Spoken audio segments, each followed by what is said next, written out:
So, das ist unser Getränkehalter, Getränkespender. Der ist jetzt gefüllt, aber mega gut. Einfach eine wegnehmen und zack, der Rest kommt hinterher.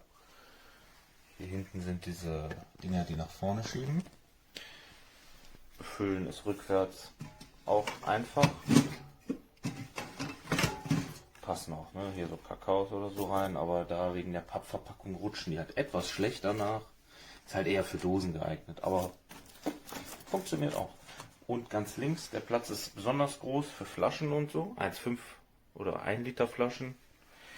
Wenn die voll sind, rutschen die auch schwer hinterher. Aber ansonsten funktioniert das echt einwandfrei. Und es sieht halt echt besser aus, als wenn alles lose rumsteht.